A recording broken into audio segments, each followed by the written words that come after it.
Iran threatening to shoot down 2 U.S. Navy reconnaissance planes.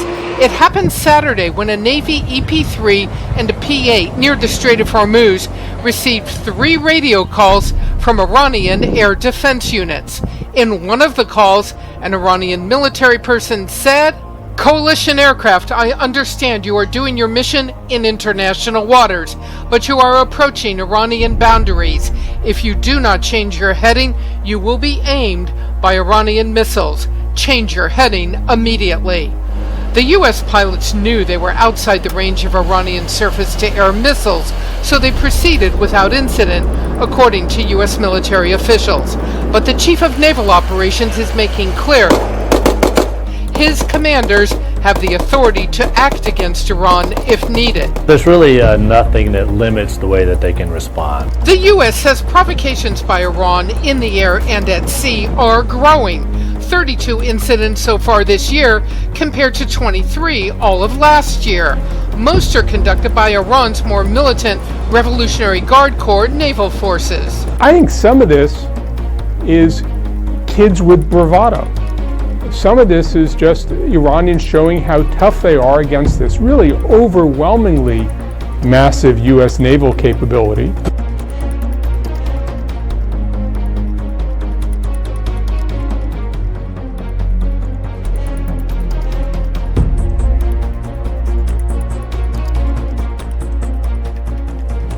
Israel has claimed it downed an Israeli warplane and a drone, but Israel was quick to deny this. The Israeli military said 2 missiles were indeed fired at them after an airstrike on a Syrian army position, but that they missed their targets. Syrian state media said the Israeli fighter jet had attacked an army position overnight in the south near Quneitra, just as a nationwide ceasefire came into effect. Israel confirmed it attacked the area just hours after a stray mortar bomb from the infighting in Syria struck the Golan Heights, a disputed plateau under Israeli occupation.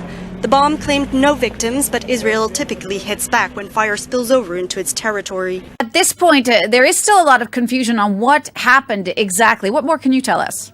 I can tell you that there are 2 accounts. Israel says its planes returned safely home. Syria says that it knocked both of them out of the sky. At the moment, if we don't see, I think the onus is back on Bashar al-Assad since Israel denies this. The onus is back on the Syrian president to produce pictures or a pilot or a ruined plane of some kind. And in the absence of that, we have to doubt whether in fact the 2 planes were knocked out of the sky. 2 American B-1B bombers have flown over South Korea as a warning to the neighboring Democratic People's Republic of Korea. The nuclear-capable supersonic aircraft were sent in a show of force after Pyongyang's recent nuclear test. They came within 120 kilometers of the border. The move was also aimed at easing public anxiety in South Korea. Earlier, our correspondent Shane Hom in Seoul told us the flyover was a symbolic move to warn the DPRK leadership after its latest nuclear test.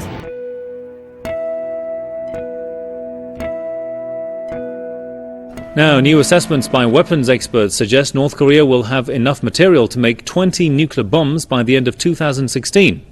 The assessment said with ramped-up uranium enrichment facilities and existing stockpile of plutonium, the North is now able to produce around 6 nuclear bombs a year. The new assessments come days after Pyongyang conducted its 5th and most powerful nuclear test. North Korea said its latest test proved it was capable of mounting a nuclear warhead on a medium-range ballistic missile. The country's latest nuclear test drew harsh condemnations from the US, Japan and South Korea. North Korea, however, says its nuclear weapons program is aimed at countering US hostility. Chinese bombers, fighters, and aerial refueling aircraft flew through the Bashi Channel on Monday for exercises in the Western Pacific. The channel separates China's Taiwan and the Philippines. The Chinese Air Force says these were normal, annual, planned exercises to raise the Air Force's ability to defend national sovereignty and security and ensure peaceful development. The exercises included early warning and in-flight refueling to help improve combat ability far from home.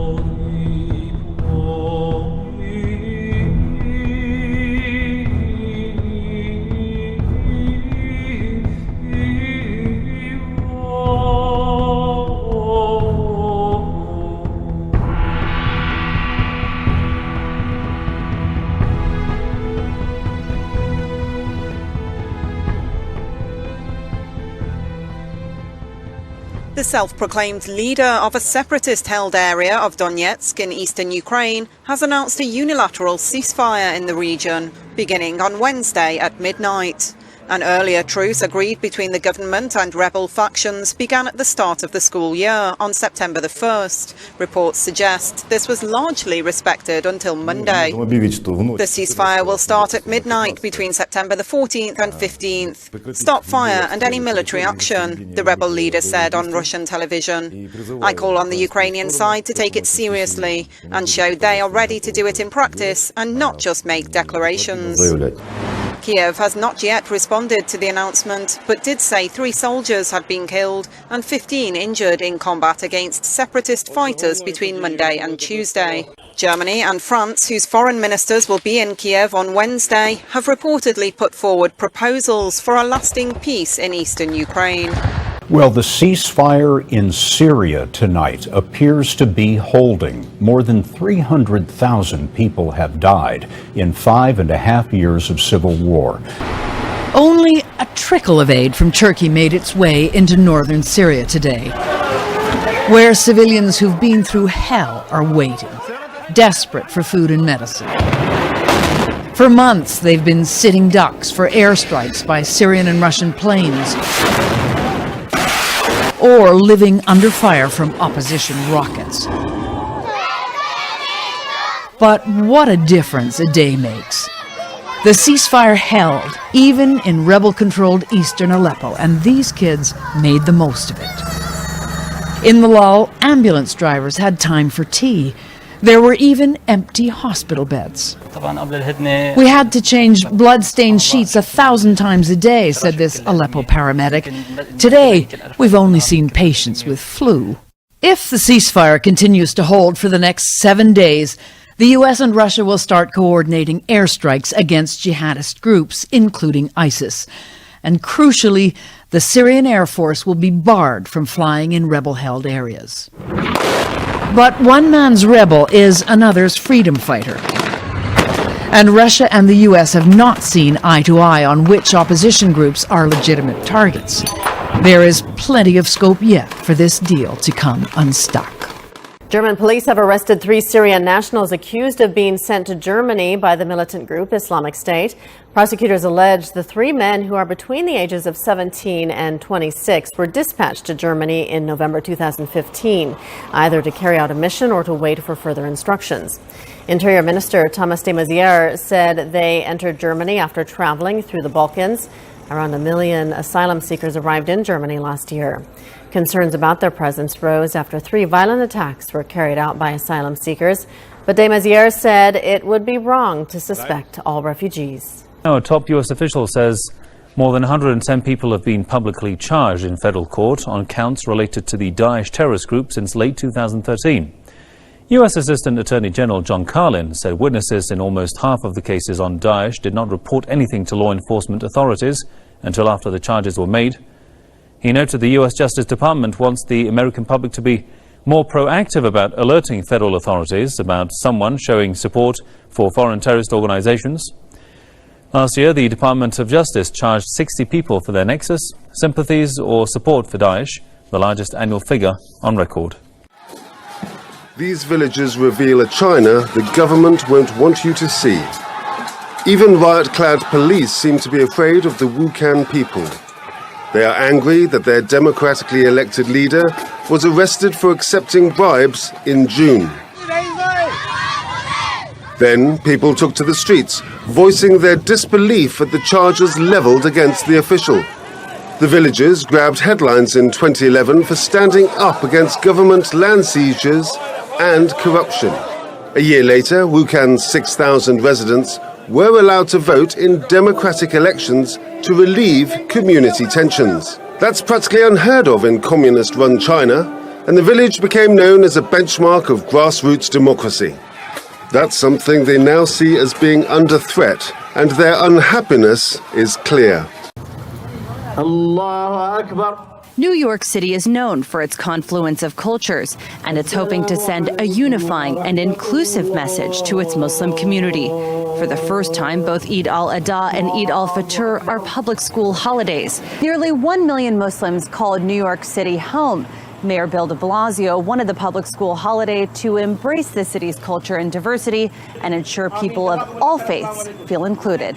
New York City is a better place because of our Muslim community.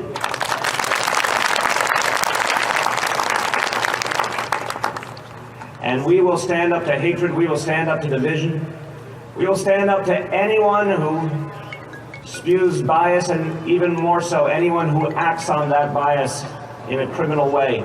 The city has stepped up security at mosques for Friday prayers and through some of its neighborhoods after the murders of a Muslim schoolteacher and an imam. It's also working to combat Islamophobia, hoping that Eid won't just mean a day off for Muslims to celebrate with family, but an opportunity for all of New York's residents to have a conversation about faith. The declaration of war against the United States of America. With a gun strapped across his body and carrying signs against Islam, Jim Stobiak vehemently opposes plans to build a mosque in Newton County. Your ultimate goal is to impose Sharia law. With flags held high, Philip Morris stands side by side with his son in defiance of the mosque. The Quran is nothing but hate speech. Across the street, a small group supporting the mosque stands silently, holding signs touting freedom of religion. I'm a Christian, and I fully believe that by protecting other people's religious rights, that it will keep us safer. Newton County commissioners abruptly canceled a meeting to discuss plans for the mosque and cemetery to be built on 135 acres off Highway 162. They cited crowd control and safety concerns after a video circulated on social media about a large protest from a militia group. Is it scary to have people exercising their First Amendment right? No. Chris Hill, the commander of the group called Georgia Security Force 3%, was behind that video. He says he just wanted to voice his concerns. Terrorism going through mosques in different parts of the country, those are the types of things that could potentially be coming here to Newton County. County officials say they will allow the moratorium of the mosque to expire next week, allowing the plans to move forward. Some Newton County residents say county leaders had no other choice. Allowing the moratorium to expire would be the only thing that they can do, unless they want to invite a lawsuit that's going to cost millions of dollars to this community. Others say they simply caved to pressure and fear. You're going to have to quit being nice to people that want to kill you. Many of the protesters out here tonight say they realize there is a slim chance of stopping the mosque from being built, but they say at least they had their say. Well, there's even more fallout in North Carolina from that state's so-called bathroom bill. This time the state is losing its chance to host one of the signature events on the sports calendar. Correct, that's right. No March Madness in North Carolina. The NCAA says it won't play postseason basketball there to protest the state's very controversial law. The NCAA is pulling 7 championship events and 6 sports out of North Carolina. A move it says is a direct result of House Bill 2, a law its opponents say discriminates against the LGBT community. Fairness and inclusion are right at the heart of what the NCAA does and what universities do. And so for our university presidents, this was the proverbial no-brainer. The state law requires transgender people to use public bathrooms which match the sex on their birth certificate. It also excludes gender identity and sexual orientation from anti-discrimination protection. North Carolina's lieutenant governor, a Republican, equates the NCAA's decision to extortion. Our women and girls in the state of North Carolina are not for sale. They're not for sale to Hollywood, to any concert venue, to the NBA or to the NCAA. In July, the NBA moved the 2017 All-Star Game from Charlotte to New Orleans because of the law. State Democrats fear more fallout.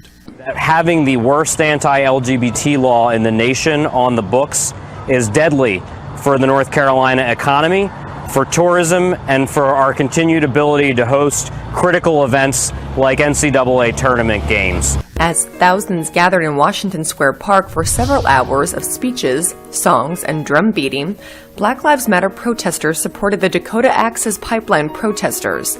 There has been a growing bond and solidarity between the two groups in the recent weeks. On August 27th, Black Lives Matter activists from Minneapolis and Toronto traveled to the Standing Rock Indian Reservation, which straddles North and South Dakota, to support indigenous tribes protesting. These actions by both parties have made a large statement nationally. So NIH has developed a vaccine against Zika, and there are 3 centers in the U.S. collaborating to test that vaccine. So the NIH is one of them, the University of Maryland here in Baltimore is the second, and Emory University is the third. We're not actually injecting the virus, there's no live virus, there's nothing live here. But what happens is that DNA is injected into the muscle, and then it tells your own cells to make certain proteins of the Zika virus, which then your body can mount an immune response to. This is a really important milestone to be actually testing a vaccine in humans. A man has been confirmed as the first person with the Zika virus in central China's Henan province on Monday. After flying from South Korea to Zhengzhou, capital city of Henan province, the 28-year-old man was suspected of carrying the Zika infection following a health screening at the airport.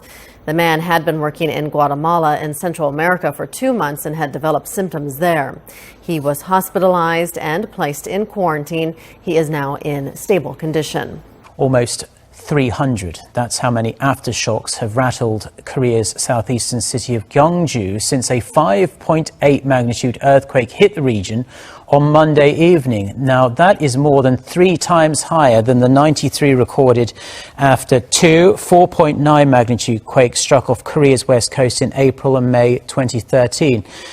Looking to put residents' minds at rest, at ease, the Korea Meteorological Agency says the aftershocks have now dropped below magnitude 3.0 and are weakening. However, the agency says slight tremors may continue for 2 to 3 more days.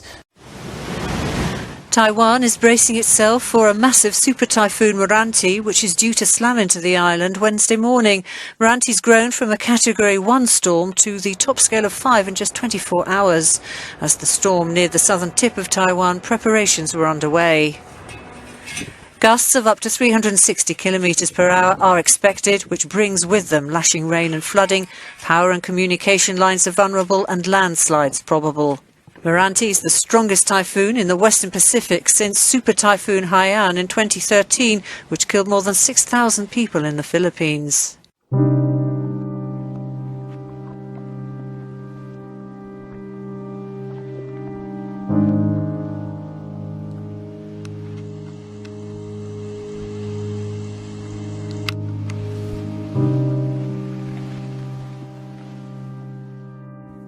An excavating team in Argentina have unearthed a rock weighing over 30 tons.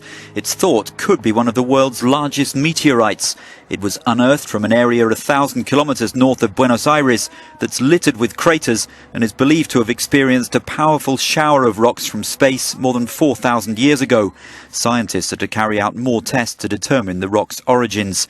The same area of Argentina is home to another giant meteorite known as El Chaco, weighing 37 tons. It was discovered in 1969. Astronomers say they were surprised by the latest discovery's size and weight. The readings need to be confirmed. Scientists say an estimated 100 tons of space debris have been excavated from the site so far. Asteroid no bigger than a school bus whizzed past Earth at 18,000 miles per hour on September 7th, harmlessly continuing its cosmic journey after paying our planet an exceptionally close visit. The rock, dubbed 2016 RB1, made its closest approach just 25,000 miles from the Earth's surface. That's just a tad farther out than GPS and communication satellites. In space rock terms, that's an extremely close call.